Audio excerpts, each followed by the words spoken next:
Hi, my name is Himer Cervera. I am the owner of the channel DappDojo. Today we are going to review some smart contract security basics.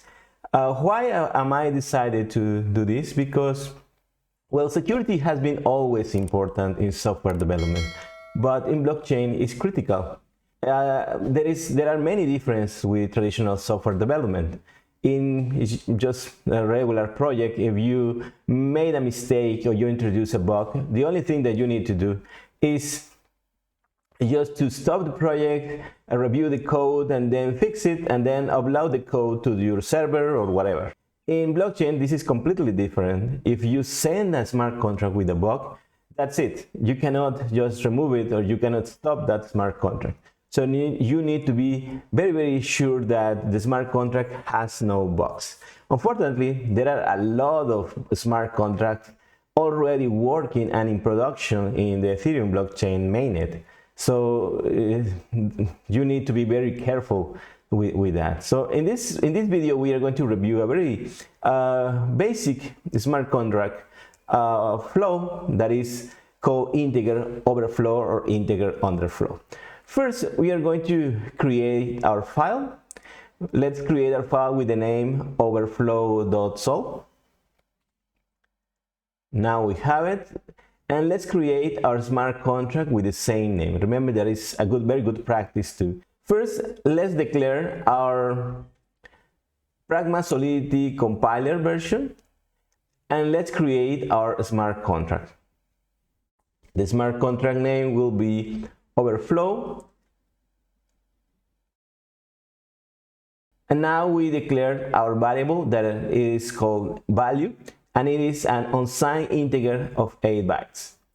Okay, so what is the minimum value that this unsigned integer value can accept? The minimum value is 0, and the maximum will be 255. Why 255? Because we need to consider the 0 at the beginning. Okay, now let's declare a second variable that will be called 0 value, and we will assign the value 0. Now let's create our constructor. For this example, this is going to be empty. It is not important now that we will add a value to our variable value. Now let's create our function add that will add some number to our value, to our variable value.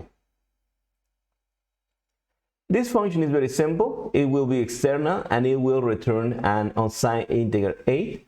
And what are we going to do here is to add the variable underscore val to our variable value, and it will return the variable value. We can simplify this expression, and voila, we have it now. Now we just corrected our mistake here. Returns is this function returns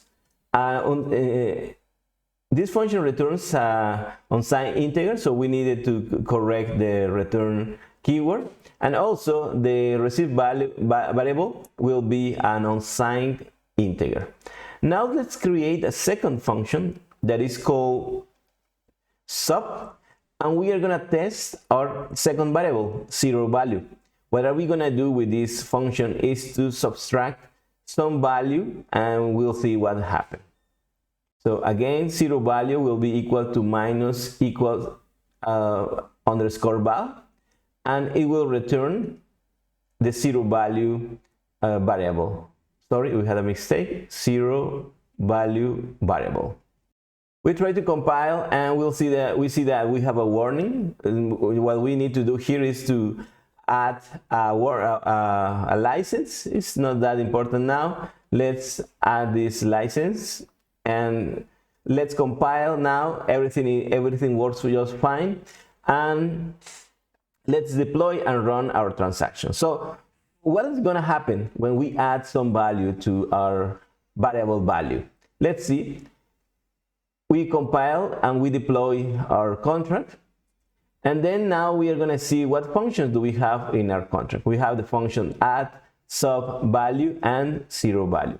value and zero value are variables, but because they are public, we can obtain the getter of the variable. Now let's add the number 1 to our function add, and let's see what's gonna happen.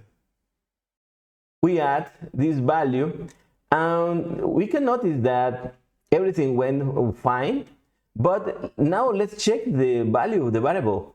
We can see that the value or the variable roll over the maximum value and restart its value. So now it's 0. So it adds 255 plus 1, and now the value is 0. If we keep adding values, we obtain the values 1, 2, etc. So obviously this is a bug. We need to prevent this. Now let's try let's check our second function, zero value. If we sub our value, we can notice that the value of the variable just roll down to the maximum value. And if we keep subtracting value, we obtain values like 254, 253, etc. This cannot happen, and we can prevent this by implementing the OpenZeppelin library's safe math. This was an error in previous versions of Solidity. From the Solidity version 8.0, we don't have to do this. The reason why we are reviewing this is because there are a lot of contracts that did not protect their integer value. So it is possible, even if we choose a very high or very big unsigned integer value, this is going to be a problem. This could be potentially a problem. So now let's check what happens if we change our compiler. Let's deploy. Well, the smart contracts compile and we deploy it, and let's check our value, that is 255, and we are going to try to add the number 1 to the value in our contract. So now we have an error, and this is fine because it shouldn't add the number 1 to the value, because the variable has reached its maximum capacity. So value is equal to 255, and if we check the value of the variable, it will stay in that number. And also the compiler, well, the execution environment just gave us a revert error. And if we check the variable value, it's gonna be always 255. It's the same with zero value. Everything works fine. And this error is normal because we're trying to subtract a value to the variable, and this is the correct behavior, because we can catch these errors when we are working with a smart contract, because we can get this revert function, and we should detect that something is wrong. Okay, so what is the conclusion to this problem? Before the compiler 8.0, we needed to add some libraries. The most popular libraries are OpenZeppelin libraries that help us to protect our smart contracts. From this version, the 8.0 is not necessary, but we need to be careful how we handle integers in our smart contracts. Well, I think that's it for today. This is our first smart contract review, security review. I will be posting smart contracts security issues. So let's stay connected. Thank you. Have a good day.